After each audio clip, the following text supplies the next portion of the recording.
All right, we'll give it some time for people to hop on. Let me get on here and share it.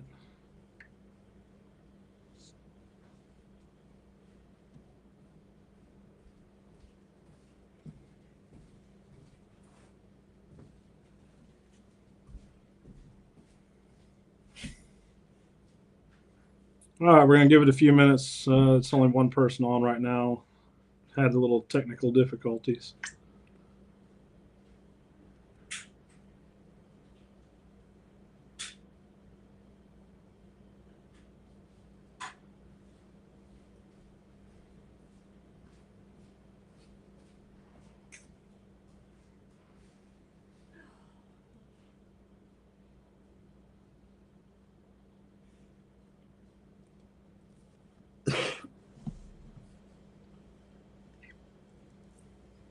All right, we got a few more people hopping on.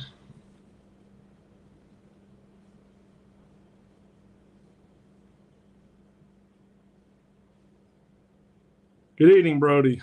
Just giving it a few minutes for everyone to hop on before we get started. Hey, Bobby Toon. Bobby Toon's on. You remember Bobby Archer? Yeah. Mm-hmm. Yeah. Yeah. Um, just sharing this to a few groups. Get some more people on here.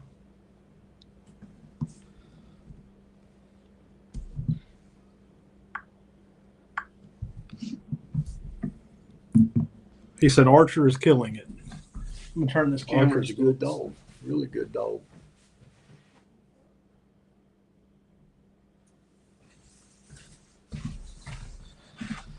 All right, we were running a little late. We were out there working on some dog kennels, replacing some wire on a puppy brooder, and doing some cleaning and finding some wires that dogs chewed up and all that stuff. So we were running a little late, but we won't be on here as long tonight. Just wanted to hop on and see if anyone had any questions. Alex Hood said, "What's up, uglies?" um, so John, what you been working with last? Well, we ain't seen you, but you ain't been on what, a few weeks. I ain't been on in a few weeks. I haven't been on. I've been off. So what's new in the training world? What kind of dogs you training right now? Right now, I got a lab dog out there named Malvert, coming on pretty good.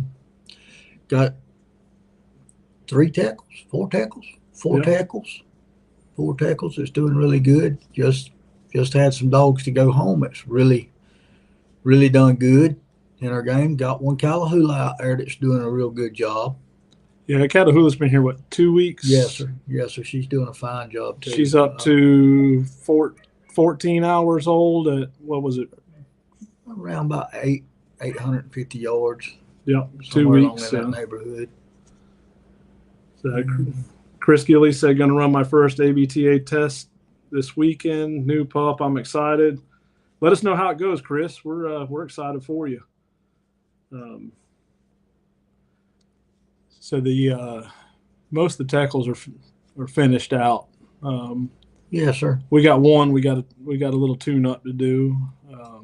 What's the lab? The lab's been here what, 2 weeks? He's been here 2 weeks. He's been here with us for 2 weeks now, and he's fixing to move up to a number one track. And what I call a number one is 400 yards ABT, and I'm gonna move him up, step him up to that. He was a little slow starting. He was a little slow starting. He really was, and now he's coming around and he's really improving. And we got to get Arlo started. We were planning on starting him yesterday, and then we ran into just one thing after another. Then today, same thing, running around, getting parts, working on kennels, and working on pressure washers, and just one thing after another. We got to, every now and then, we got to take a day off for some maintenance. And these kennels, the first four are our oldest. They're 2 years old, and yesterday 2 years old, and it's They got some wear and tear on them, and yeah, got to keep them up. yep. That's the side that a lot of people doesn't realize. And we had two dogs go to their new homes today. Yep, You know, got a lot of maintenance out there, clean up around in the yard and stuff, in the kennel yard and everything. You have to keep it clean. oh yeah. Um, so John, on average, how what distance do you like to start a dog out? And we keep in mind we get these dogs in at 6 months old on average. Sometimes older. It bears on different dogs. Different dogs you can, or at least I can, or at least I think I can. I think sometimes I try dogs on different things when they show me different their attitude when they come here, they show different. And some dogs I like to start at 40. Some dogs I bump to 100, and I've been successful picking them out pretty much at them. And Yeah, they really do. And I like to, most of the majority of them I start at 40 yards and work them up at that, take them on to where they need to be at. But some dogs you can just tell when they come, they're different, they special. All dogs are special to me, but some's just nose down and ready to get to work. that's right. Some's just no. That's the only way you can put it. So you went out and tracked the turkey. What? Yes, sir. When was that? 2 weeks ago. Turkey 2 weeks ago. Tracked him 0.03 miles, and the guy wing shot him. I used Otto and Rue, and Rue did really good. It's the first time I had Rue in the woods with me, and he done an amazing job. And little Otto, he always does an amazing job. Yeah, actually, last week on the radio show that I do, Big Bend Outdoors show on iHeartRadio. If y'all want to tune into that, the guy that you tracked that turkey for is actually one of the co-hosts of the show with me. Yes, sir. And he was talking about how good they did, and he said that after about 500 yards in, he could see that turkey was in pretty good shape. Yes, sir. He was still in good shape, and after talking to the hunter and everything and getting the rundown on it, that those two birds, they doubled up. They tried to double up. And that one bird, when he shot the other one, he kind of high stepped and his wings come out and he blew the wings out of both sides, the feathers, but old bird just wasn't fatal. Yeah, wasn't didn't slow him down enough for the dogs to get close enough. And mostly skimmed down his sides. Rue's a pretty quick dog too. Yes, sir. Rue's really good. So Rue is an English cocker that we train to flush and retrieve birds, but he'll trail one, won't he? He'll trail a deer too, or a mock track. We ain't put him on a real track yet, but we train a lot of different breeds. But my lab, he's my duck dog, but tell him what he'll do on you, John. Yeah, he'll go get my stuff. For sure. Yeah, John will put stuff out at the end of the trail, and my lab he'll jump our gate. We tried to get it where he couldn't climb it no more, but he always finds a way out there, and he'll go collect everything off the end of the trail and bring it back and put it in a pile for John. So we got a question from Jordan Norris. Advice on slowing an off-lead dog. Got a hound cross pup, 5 months. She always finds what I put down. Jordan, have you worked with her on lead at all? That's going to be we're going to need to know that before we give any advice on that. If anyone else has any questions, feel free to post them. Okay, he said, yes, sir. How does she work on lead? Is she slower, faster? How does it vary?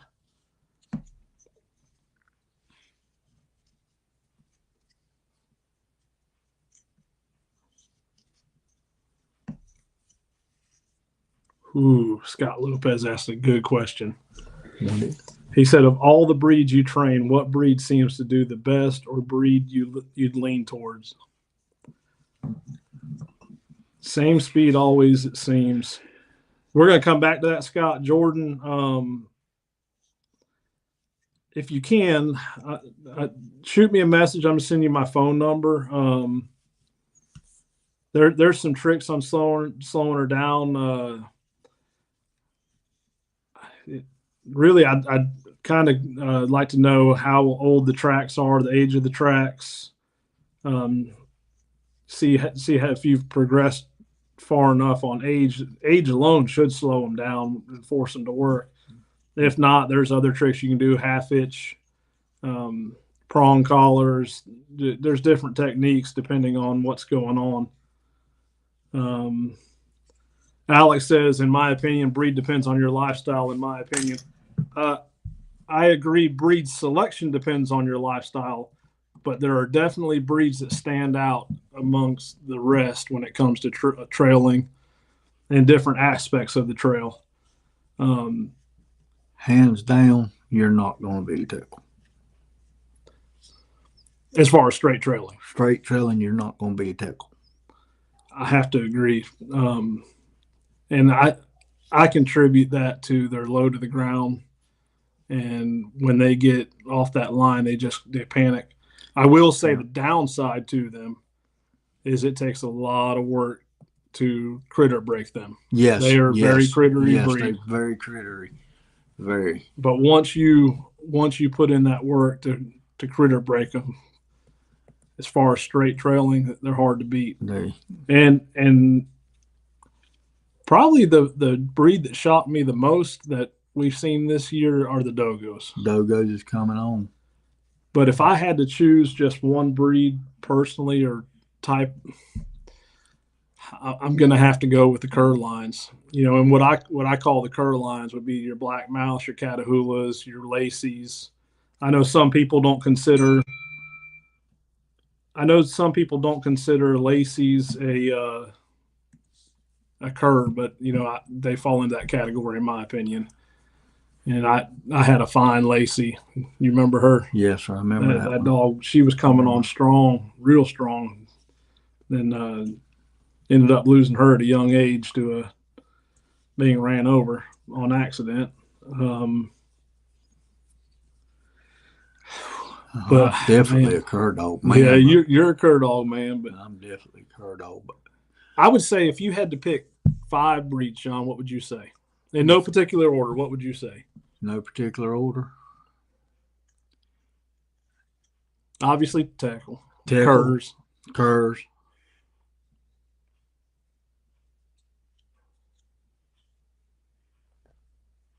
A lab would be in there. Yeah, I have to agree. A lab would be in there. And what's some other dogs that we've trained so much? Them GSPs. You know what I'm talking about? Like not the ones I had. Yeah, GSP. Yeah. They're pretty good. I like them. I don't know. They wouldn't be in my top 5, but I know you like a Boykin. Oh my God, yes. Yeah, a Boykin, man. I tell you, they pretty good now. What I don't like is a Tasmanian Devil. Yak Terrier. Yeah. But what would your 5th one be? My 5th one would either be a hound dog or a bloodhound. What kind of hound dog? A blue tick. So a blue tick. Well, you've seen what they've been doing. Oh, I know. If I had to choose 5, definitely a tackle, and then any of your curs. Like I said, your Lacey, your blackmouth, and Catahoula. I'm a little more partial to the blackmouth and Catahoula over the Lacey, but we've worked with some fine Lacey's. I've owned a fine Lacey. Fine Lacey dogs. And I think I'm a little more partial because I've seen some Lacey's that are just a little. I like a wild dog, but some of them are a little more wild than I like. Yes, sir. But you can tame them down. I mean, I can, you can. I mean, and then I've seen we've had show a lot of dog aggression. But I have to say, your tackle, your cur lines, I like a Bavarian, but man, They're slow. a lot of them are slower to mature. We've had some in young that were They really good. they turn out to be good dogs, but they just seem to go slower. And I will say this, especially in those dogs, bloodline matters. Um, but I would so again, Teckle, cur lines, Lab's going to be up there. Labs are Oh easy yeah, to train. They're good. The one downside I would say to a Lab, even like your bloodhounds, is the stamina side in the heat here. right. They Absolutely. tend to burn up a little quicker, Yes, sir. and that's why I like a cur dog. Yeah, They're hardy. cur dog's all around dog. I mean, it's hard to beat him. It's hard to beat a good cur And dog. so there's three, and like you said, a blue tick's up there, a bloodhound is up there. A bloodhound is not for me, No, me neither. but these dogos that Alex's the dogo and Mike Alguire's dogo, they've been pretty impressive. Yes, they are. Um, and this is only going from a testing point.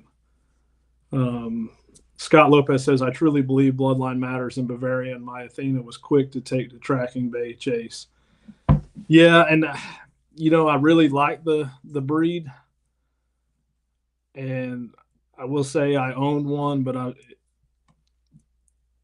and he was good. I'm not going to say he wasn't good. He just matured a lot slower than what I was wanting. Right. Right. And I'm more of a female. I prefer to work a female dog. John prefers to work a male dog. Yep. The males tend to mature slower, anyways, on average. But to your point, Scott, I've seen what yours has done. I've seen what Ken Parker and Terry Wade, and I know I'm going to forget some people. I've seen some of those fine bloodlines work. Jason Bell, what do you think about a Copop, or however you pronounce it? What? They're good. I've seen some fine ones over the years. I have not worked one personally, so I can't give any. I can't make a opinion based on experience. Just on what I've seen, they seem to be a pretty good dog. But I think that'd have to be my top 5. Teckle, Yes. Teckle's going to be the top for straight trailing. Oh yeah, you ain't gonna beat him. I don't think you're gonna beat him. Not. I mean, and they're easy. They're easy to train. They're easy to handle. They're cheap to feed.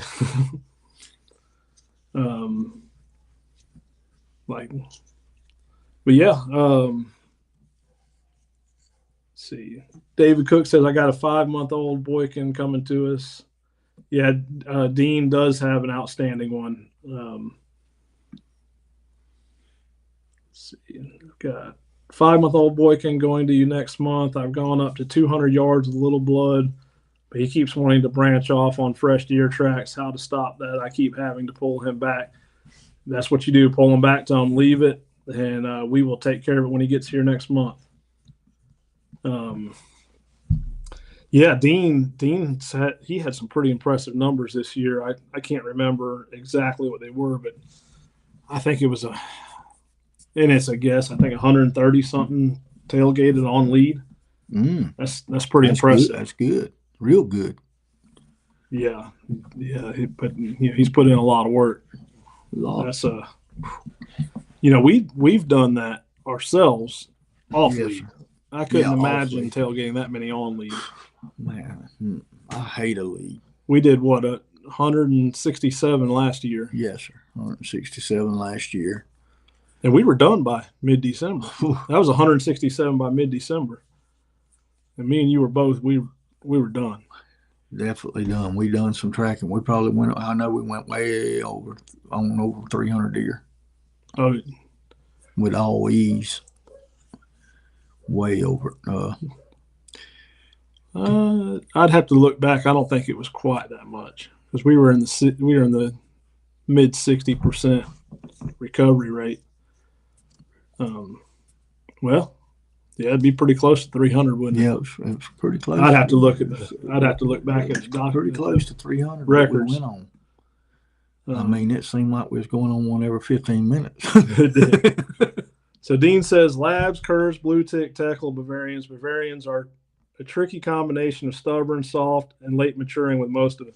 So he's right there with us. Right. Absolutely. And that says something because Dean's a trainer also. And so that's 3 trainers right here that work with many different breeds. Pretty much saying the same thing. Yes, Travis. That's who I was thinking of. Travis, his dog, he's got a Bavarian that turned it on strong at a young age.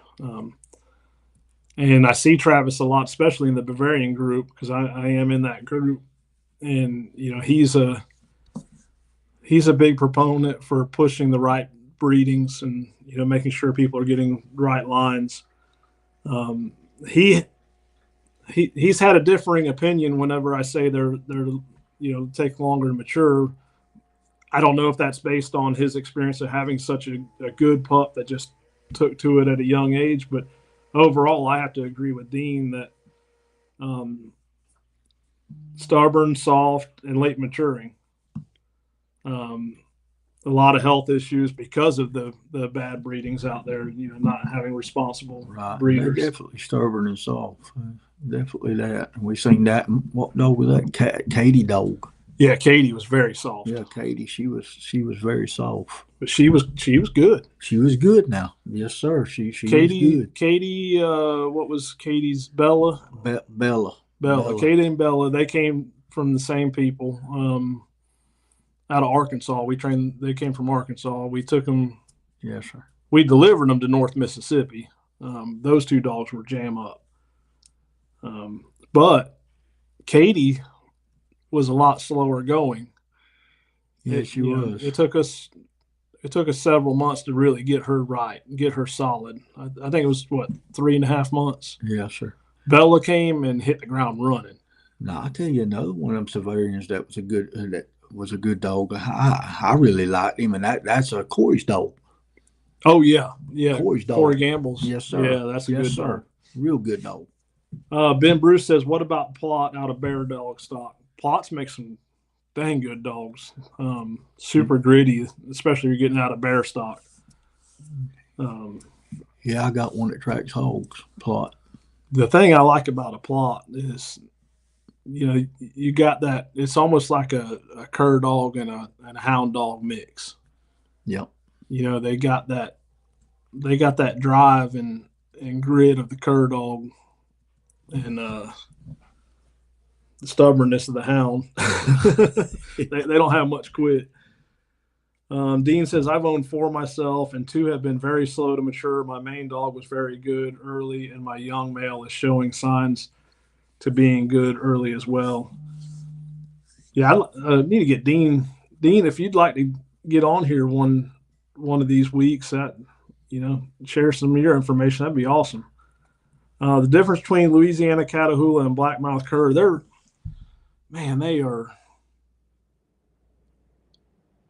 pretty much neck and neck. I'd say the biggest difference I see is a Catahoula tends to range out a little more. Catahoula seems to have more range on far as ranging, but my Ladner would be right there with him. Yeah. I will say that Ladners tend to not range quite as far unless they jump, from my experience, which I don't have an issue with. Right. I know some people, most of my Ladner curs will get out there, 400 or 500 yards, and then they'll come back and check in. I personally don't have an issue with that because I'm following the dog anyways. I don't want to miss the sign. And I think that's one thing I like about these smaller dogs. They are slower working for the most part. I mean, Otto can get going quick. Yeah, Otto can move. Don't think they can't. Camo can move too. But Yicky. Yeah, Icky Camo. Camo's faster than Icky, you know. But for the most part, you get to see the whole everything that goes on, and Right. I think that I do like that because you're more involved in the trail. I feel That's like like that kind of like little. tracking on lead, but That's like that little male dog Miss Judy's got. oh He's yeah, fast. yeah, And then you take the Jip, and I mean, oh my God, she's real that is. slow and methodical. Let me tell you something. Now, it's amazing to watch that dog, and that lady handle that dog. Good Lord. Chuck Darby says, "What's your thoughts on the difference in small Catahoulas versus bigger Catahoulas?" We have both. Um, I, the smaller ones, they tend to have more stamina, and it's just, I believe, because of size, obviously. Yes, sir. Me myself, I would prefer a bigger size Catahoula. For the stopping power. For yeah, but then again, I got Dolly. What she's 35, 40 pounds. Yep. Hey, you look at mine. I mean, Rosie's a big dog. Yeah, Um, Rosie's a good Rosie's a big dog. dog, Then but you look at Wheezy's Wheezy's she's smaller small. base dog Um, and can really trail. Wheezy can trail. Wheezy's really good. Rosie can trail. She's just not. Yeah, She's not taken to it as quick as what Wheezy did. right. And Dre hasn't taken it as quick as what Wheezy did. So, and Dre and Wheezy are out of the same breeding, but he's going to be just as good. I think Dre, now that we keeping him put up, I think we're gonna see a big change in Dre. Yeah. And like what Dean said right here, he believes smaller frame dogs get banged up less, and I have to agree. I got to agree with him 100% on that. A Yeah, smaller dog they're don't just near like he get. said, they're more agile, and one thing I noticed, like Xena and Sam. Xena was bigger than Sam. She was stockier. Um, she got gored more times. Yeah, Sam never got gored, but he was in there right there with her. I mean, he'd get in there and catch, but definitely more agile. Lighter on his feet, and even when if he would go in to catch, he wasn't getting gored like her because she just couldn't get out of the way as quick. I only seen Sam get gored that one time on that 1/8 point. One. Well, he got flipped. He didn't get gored. He got flipped. Remember? No, he got. That's right. He got That's gored right. down yonder. That's right in Spring Creek. Yeah, down there in Spring Creek, he got gored with me, and that's when Corona was just a pup. Yep. Scott says, I like 37 to 45 pounds, easy to transport, very athletic and stamina. Yes. And that's the biggest problem I had with my bloodhound. It wasn't, I mean, he was excellent at trailing, but he'd burn out after, I mean, there was times we'd go on 8, 10, 12 a day, and after about 3 to 4, he was done. So Travis did chime in. He said his pup is very soft as well, but also extremely receptive and never had a need to have any type of heavy hand with him. And I think that's the key with those Bavarians. Is I think everyone we've worked with has been fairly soft. Yeah. Same thing with these Teckles. Most Teckles are very soft. I mean, you raise your voice to Otto and you think you killed him. That's right. Well, Tequila's the same way, and he's a ladder, right. And he'll just go peeing all over himself if I really scold him. Dixie's like her daddy. You could holler at her, but you holler at her, she's gonna make you look like a fool, and then go do what she wants to do. Hey, David Carmen's on. How you doing, David? Yeah, Scott said Athena was very soft, and yeah, like I said, I like the breed, but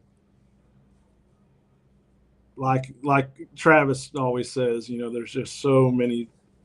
I guess you'd say backyard breeders not doing the proper health testing and all that. Tamara Hardnett, do you recommend preconditioning before hunting season? Oh yeah. Yeah, I mean, we get them out there running. Again, like we've discussed the last few weeks, nutrition is key. You got to have the right feed. But we definitely, that must be the boys on the four-wheeler. We definitely do some conditioning before season. And one thing I'm seeing more, and I'm seeing it more kind of in the hog dog world, a lot of people starting to use treadmills for their dogs. Yes, sir. I honestly get on the side-by-side, drive down the road and let them burn it off. One, because I don't run a bunch, but two, I can't run fast enough to condition that dog. Scott Lopez, breeding same pairs too many times, getting basic qualifications on testing programs and claiming they are trackers. Yeah, that's another thing. And that's something we see a lot as trainers. We see a lot of people that just want the certifications on their dogs, want to call them a tracker. But right. All of that means is they have a basic foundation laid and can follow a trail. You got to get that real world experience to see what they're going to do. And, that's like when we decided to breed Sue. Sue, I made sure that not that just mock trails, but that she would get out there and hunt in the real world and prove herself. She will. Oh yeah, she hunt harder than she's something else. I remember her right over yonder that night with Otto. She was awesome. And the male that we bred her to, we made sure we actually got that dog and worked him for 2 months. Yes, sir. We worked. I knew he'd recovered deer, and had some certifications, but I wanted to make sure before I bred or what I was breeding to. Good dog. But breeding the same pairs too many times, getting basic qualifications, and breeders out there not doing genetic testing to know what their dogs may carry. I feel that's important. Not just that. I mean, we do the hips, Outlaw. We did everything, the hips, and I can't remember what all else we did. I got all the paperwork. We even know what colors he'll throw. Let's see. Sway is same way, soft, but a flip switches, and she's meaner than a rattlesnake. It sounds like Sue too, don't it? Yes, it does. So my little Teckle female, she was pregnant still, wasn't her? She was after she had the pup. No, she was pregnant. John comes. John's at our house daily. He came in the house when she was pregnant, and I don't know what happened. He came in, she was fine. He went to leave, and she latched on. But she got her towards the end of her pregnancy, and right after she had the pup, she got real protective. Yeah. But she's flipped the switch now. She's calmed way down. But let's see, make sure I didn't miss any comments here.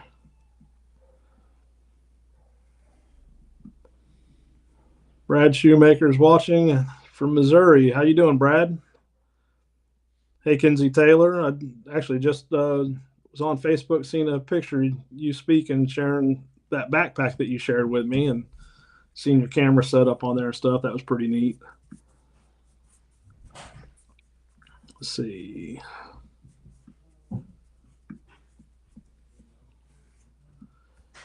Yeah, so tomorrow it looks like we're going to have some rain part of the day, but get out there and work dogs in between. I got some video footage I need to get uploaded here soon.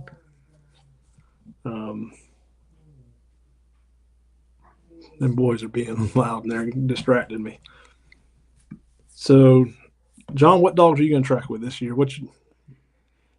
Tequila and Boogie and Snoop, all three Ladners. You got a new pup coming too, don't you? Yes, sir. I got a Tickle coming. Is your wife going to allow you to track with it? Nope. Nope. I know I've been told I couldn't track with it. So, John, when you go out on the track, what are some of the things that you carry with you into the woods?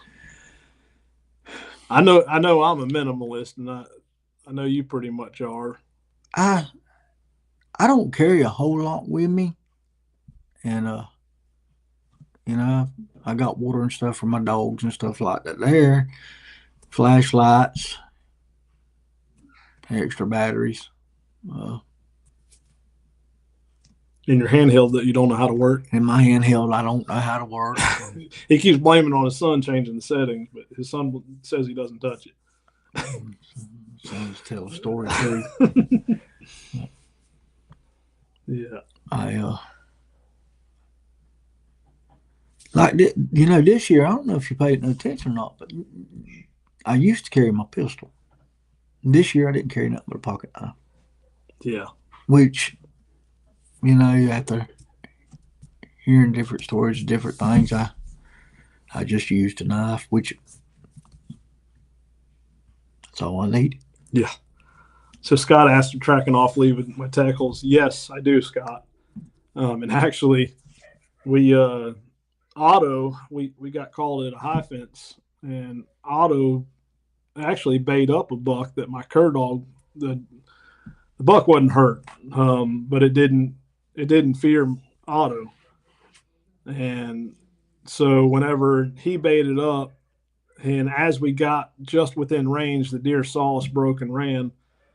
But they thought because Otto could bait up that my cur dog could stop it, and they found out real quick that deer was not slowing down at all for that cur dog. Well, you're talking a dog this high compared to a dog that's 20 inches, 22 inches tall.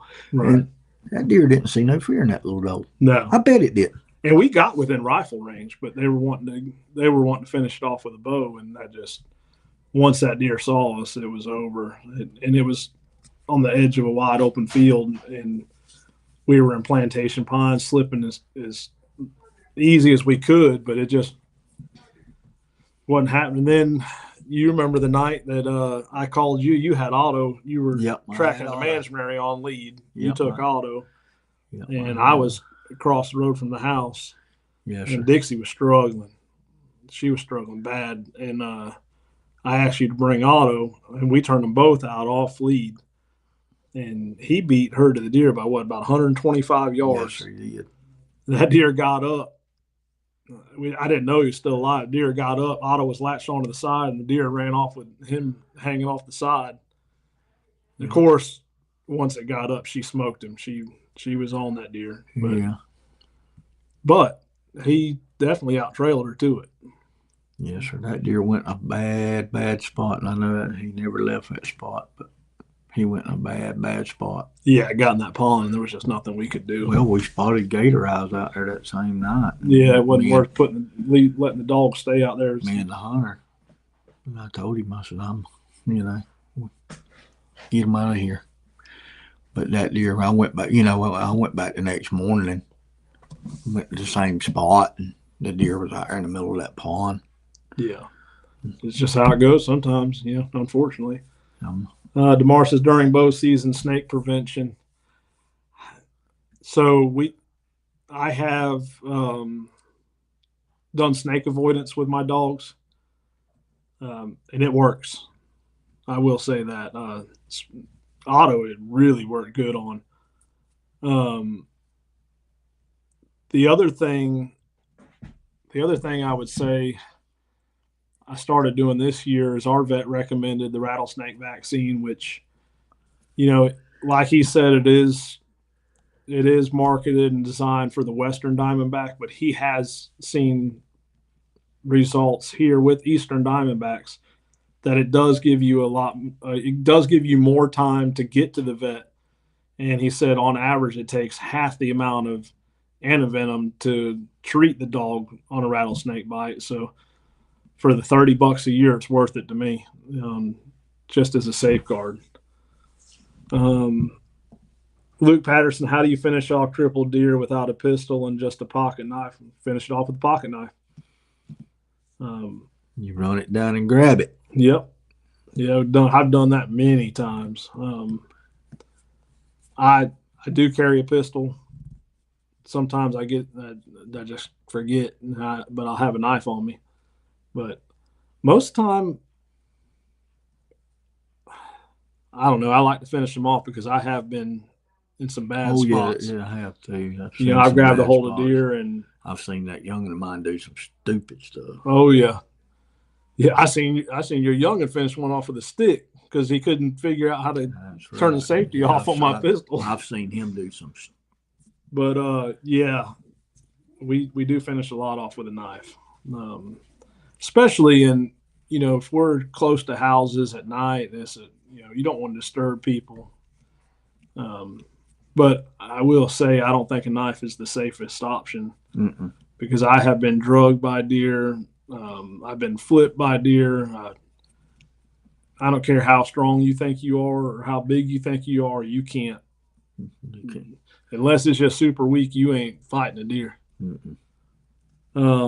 What's the longest track your tackles have chased and then bayed one? Who is that? Probably right at a mile, close to it. I wouldn't say chased. I would say trailed.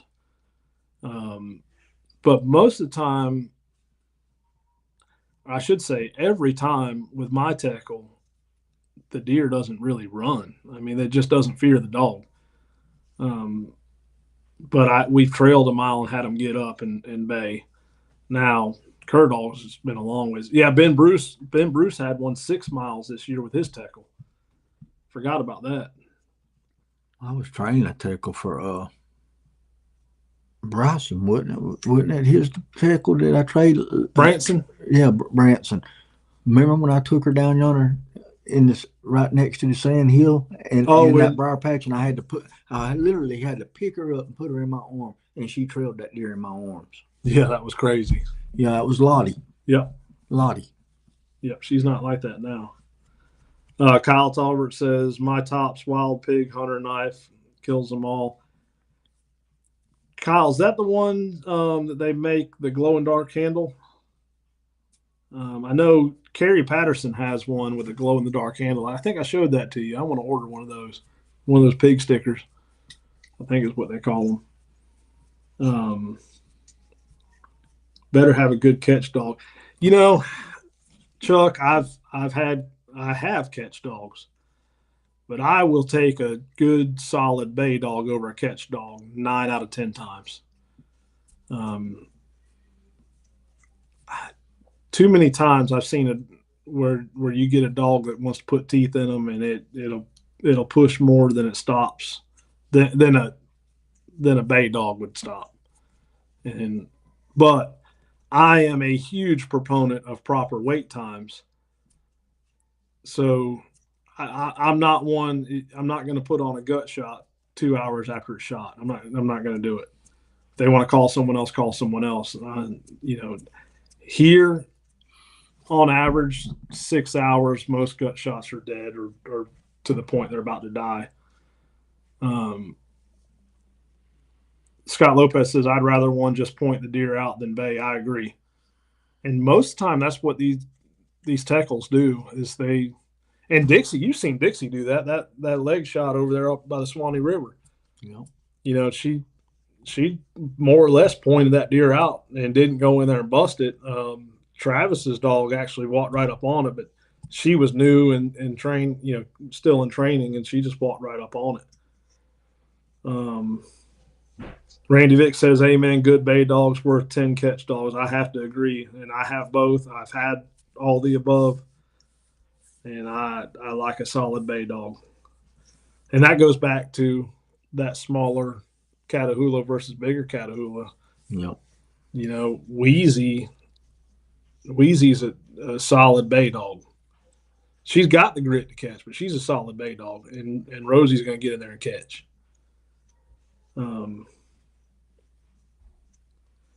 Yeah, Dean says they jumped 99% of gut shots there. And that's, I kind of got sidetracked, Dean, but that's what I was going to touch on here with our heat. They just get weak faster and die faster because of the heat. I would not recommend that where you're at in that far north and that cold. Damar says, what flashlights you recommend? Whew. That's a tough one. Most of the time, I'm using a handheld stream light. I'm not a big fan of headlamps. I don't want a headlamp on me. It's so thick here. They hang up on everything. You try to talk to someone, you're blinding them. It is nice to be hands free. A lot of people use coon lights, and I have one. I do like the coon light. I don't like the hard hat. Um, those coon lights will light up the world, but most of the time it's a handheld stream light. I don't have the model. Randy walked away. I'd have her grab it.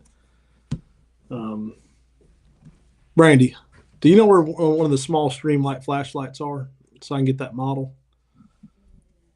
I think there's one in there on the dresser, on Hunter's dresser. Yeah, Travis Andrews says streamlight. Let's see. Can a light be too bright? Yeah. See, we talked about that last week when Dustin Williams was on here. Um, and that one thing he talked about was a light being too bright and not being able to spot the blood as good. And I have found that, even with the coon lights, I would turn mine way down. Yeah, Scott Lopez says $20 Energizer headlamps. I do keep a couple of those in my bag, and honestly, they show blood better than anything, I think. Randy Vick says the Through Night T12. I do have a couple of those. I do like those. And actually, Randy and I had someone give us a rechargeable light. He and I tracked together on a deer. And I liked the light. It just didn't last, but it was a good one. It was again that same kind of style as the stream light and the Through Night. Scott Lopez says I can't stand a floodlight over a concentrated beam. The other thing I don't like, I like a light that has more concentrated, but more of I like an equal light throughout the beam. Dean says he really likes the Nightcore HC35, but need to be hands-free being on lead. That's a good point. Exactly. I'm going to check that one out. Lights get lost, broken, borrowed. Yeah, that's true.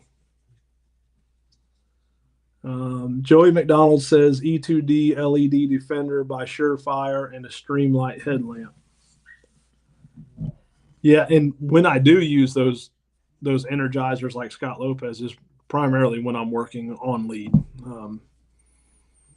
which I would rather not do. But we got to do it. We got to do it. Yeah, I hate a lead. Kyle says, "Oh, yep, that's it." So right here, you can see this one is well used.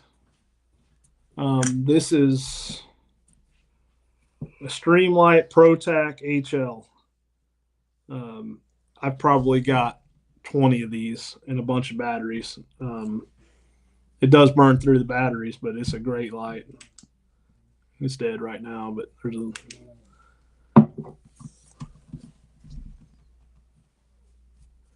Tamar says here down south, what brand clothing do you recommend?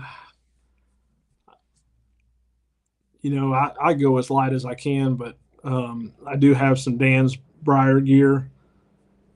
I can't remember the jacket or shirt, I guess you'd call it. We got at the Louisiana event from Chris Duck.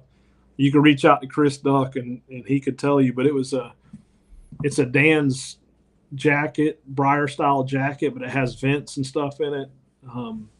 It's really lightweight, a whole lot cooler than your typical Briar jacket.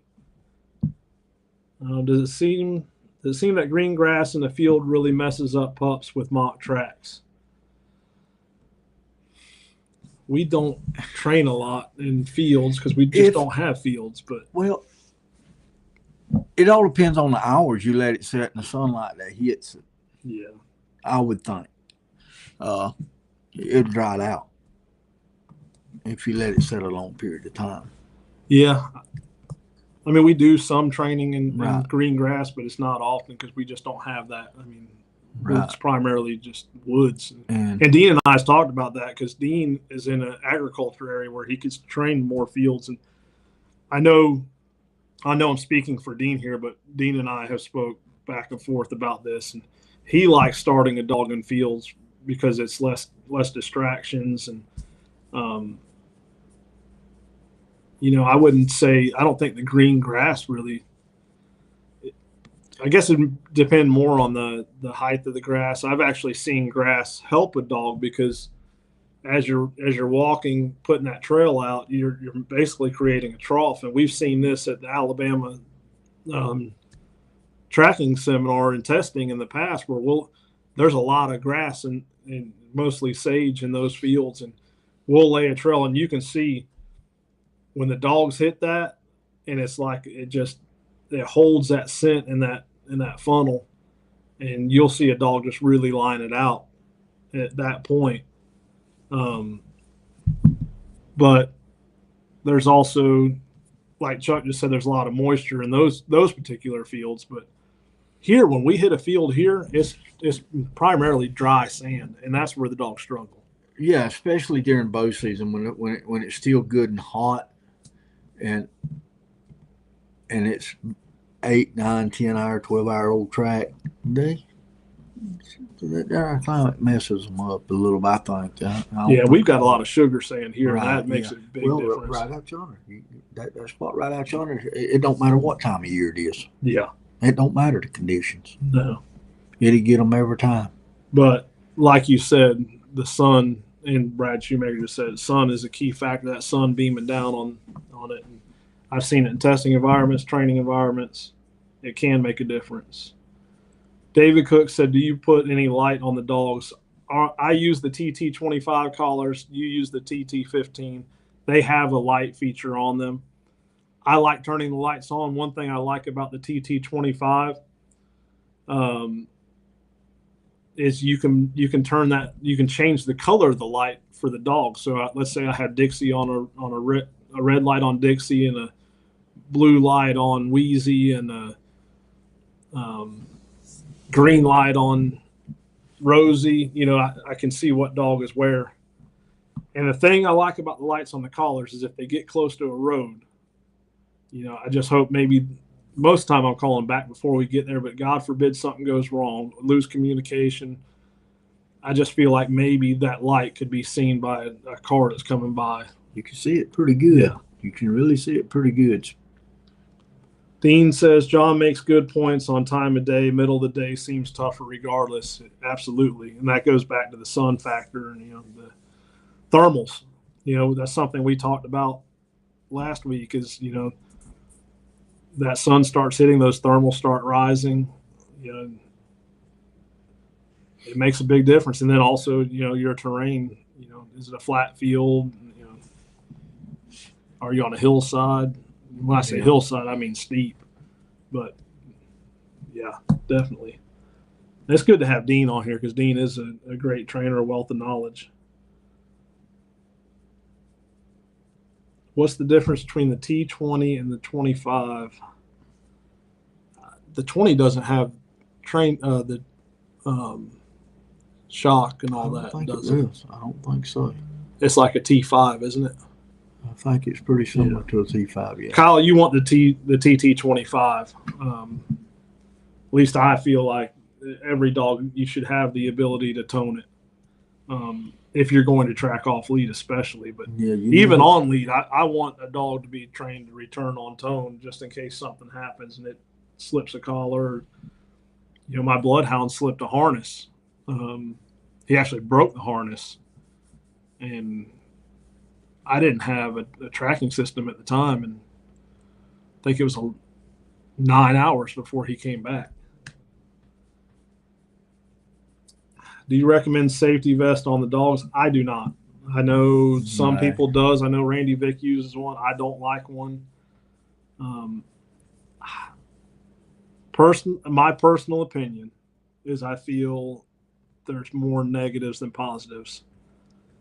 I worry about a dog hanging up, And I've had dogs hang up even on their collars. That's one reason why I use the center ring collar, because they can get out of them a little better than just a regular D ring collar. I worry about them hanging up on stuff, especially if they get in the water. We got a lot of swamps. They hang up in the swamp and drown. And what happens? I haven't seen it happen. What happens if a buck just happens to get an antler on the inside of that vest and gets hung up and starts throwing the dog? I mean, I just feel like it cause more damage. And I'm sure there's instances where a vest would save a dog, but I just feel like there's more negatives than positives, in my opinion. So Dean says shorter grass obviously isn't going to hold scent as well as taller grass. We will start dogs in alfalfa fields. Fresh cut and short is always tougher. Taller, like you said, will protect it and hold scent. Absolutely. That's just something we don't have a lot around here. Right, we don't have a lot of it, but we do have clear cuts where they clear cut, but there's nothing there. There's nothing there. And I'll tell you something. When they go and spray that thing, when they herbicide that field, yeah, you better find where he went in the swamp. Yeah. Well, that day I called you out there. That's what happened with Dixie. Mm-hmm. You know, we went through the swamp and she trailed it. And this is why we trained with scent. Another reason why we trained scent gaps, because she hit that field and that was sprayed, and she was able to span that gap of 70 yards where it just wasn't holding scent. There was no vegetation. They just sprayed it with herbicide, which is super tough on the dog. Oh man, it's rough. And she trailed it back. She trailed it across that 75 yards, picked it back up, followed it down that swamp line. But then she just got to a point where I knew the deer was fatally hit, and I was getting frustrated, basically because she was struggling through that field, and I didn't stop to think about them spraying with herbicide. And I called you, and what was the deer? 50 yards away. And I called John. I said, John, I know this deer's dead. We should have found it. I don't know what's going on. And it was partially my fault, because whenever she started going into that search mode the second time, I should have known what was going on in that field. And I'd already tracked like 6 deer that day, I think. I was wore out and called you and went right to it. But that's part of networking. You know? Yeah. Well, I tracked that one right yonder for Tori's son. And he called me and he said the guy in the helicopter said not to come in until about after 12 o'clock. And when I got there, they had sprayed that field right after he shot that deer. And, man, they couldn't do nothing with it across there until we got to that pond. Yep. Now, when we got to that pond, it was a different story. Yeah, that's something we run into a lot here because there's so much timberland. Right. Absolutely. And they cut our pines at now 12 to 15 years old. I just wonder what would have happened if they'd have sprayed that guy in that tree stand. Yeah. Because he was right out there in the middle of that field. Yep. And a broad open in a little tripod. No top on it, no nothing. And we've had them drop fertilizer on us in the stand. We've had drop fertilizer while we're tracking. But they do say that it's safe. Won't harm the dogs. So Kyle Carlson says, I was talking to John the other day about Crockett pooping and peeing in his dog box, just wondering what he did to get the dogs he trained to stop that. Most of the time, the box is too big. And one thing we do, and this goes back to the deer dog days, we didn't want a tall dog box where they could hunch up and poop. That's right. But most people, or I shouldn't say most people, a lot of people now are using crates, and I believe Kyle's using a crate. And they're taller, and really crate training a dog is the best way to solve that. Outside of transportation.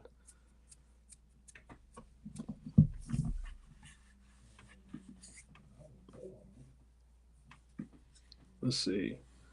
I've been trying to pay for Alabama events. Sorry for off topic. Can I Cash App anyone? We do have a Cash App. I can get that to you, but I'm kind of curious as to why you're having an issue. So shoot us a message and we'll work on that. Dean says, my only reasoning is to start in as distraction free of an area as possible when starting young dogs. I just don't feel it is fair to expect young dogs to concentrate on an old, cold line with all the other critters and scents. I compare it to teaching a dog obedience at a dog park.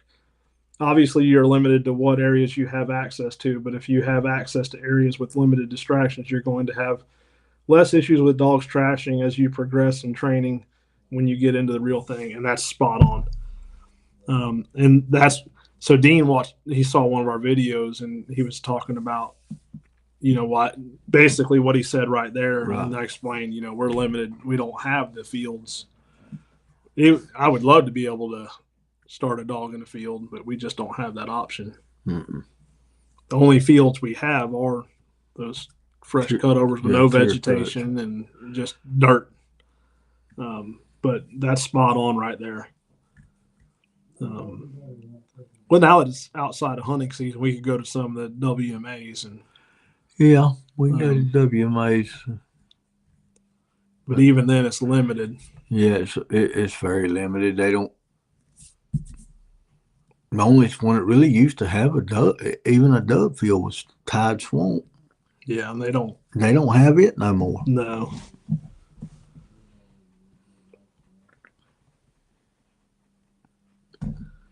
I agree. Lee was late to mature, and as she has gotten older, she can actually focus on our practice lines. I've seen the real progress on the line as well, where she disregards critters, feed away. Yeah, and I will say, with us training the way we do, especially here by my house, we got so many rabbits. Yeah, rabbits is outrageous. And then when we go and test them, like at Terry's place, he's got so many squirrels. We don't have the squirrels. So we get them broke off the rabbits, then we go test, and it's a job. I mean, you got to know how to handle the dog. People up there in Terry's part of the world, they don't eat squirrel. Evidently not. They on every limb. Yeah. So one thing we do is, and we've done this with some hogs, is kind of like the snake avoidance. We've done that with hogs. Yes, sir. And that's something we haven't tried with squirrel yet, but that'd be. Miss Cassidy's got me some squirrels too. There we go. So we'll try that and see how that does. Yeah, but I can tell you taking that snake avoidance approach on hogs works. Oh my gosh, yes, it does. I mean, you've seen the results. Oh yeah. And a lot of viewers may not have an issue with hogs like we do. I mean, and I say an issue. There's certain properties where we're going to come across them every time, like down at Kenton's. Yeah, when you go to Kenton's, there's a high chance you're going to jump a hog while you're tracking. It's like our club. I've never jumped a hog there. You get in our club, it's subject to have my hat neither. Not in our club, not tracking a deer. I have bear, but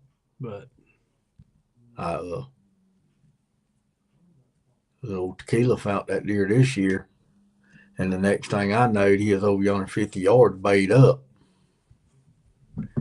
I went to him and he had 2 hogs bayed up, and then went back, and where he's actually bayed to start with was the deer. So what happened there? The hogs woke up there or what? Hang on, something came in.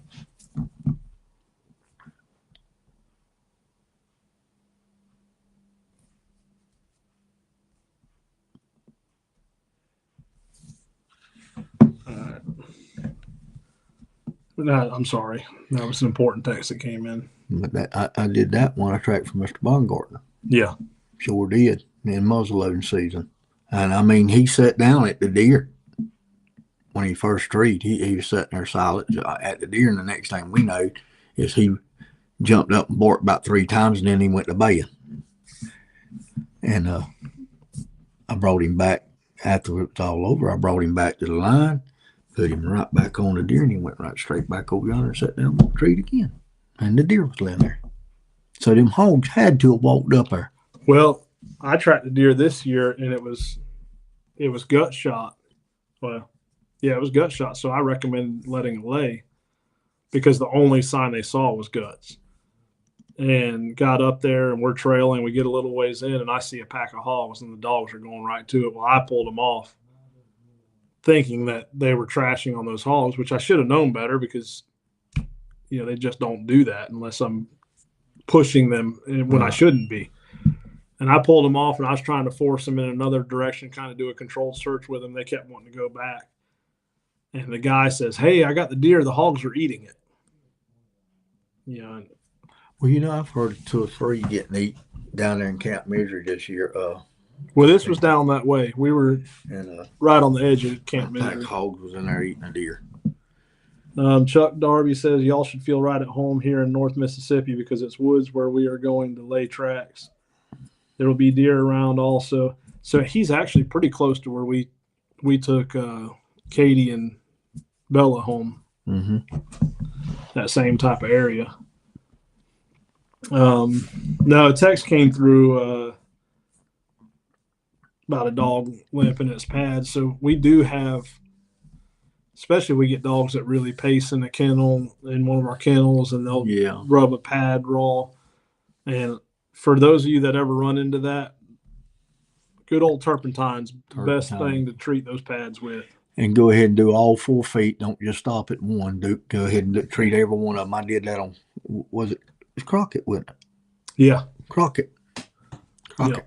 And which I know something was wrong with him the day that when me and Dakota took him out there. He just wasn't acting himself. And I got to watching him, and he was carrying that one leg. And when I looked, that pad was raw. And I went and got some stuff, and went and got some turpentine. 2 days, I had him right back out there in the field going again.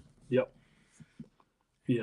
And most of the time, it's dogs that aren't used to concrete. And yep. Yeah, Cassidy said, "John, she's got you some squirrels." Yeah, she told me she had me some squirrels. So, the comments just slowed down.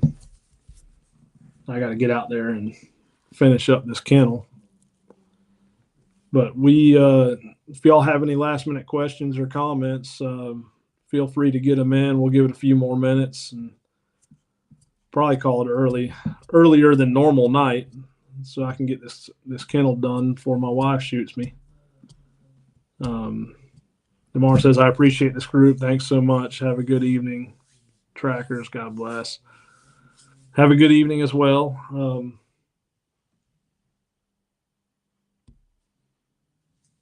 All righty. Well, we appreciate everyone. Appreciate your input, Dean and Scott and everyone else.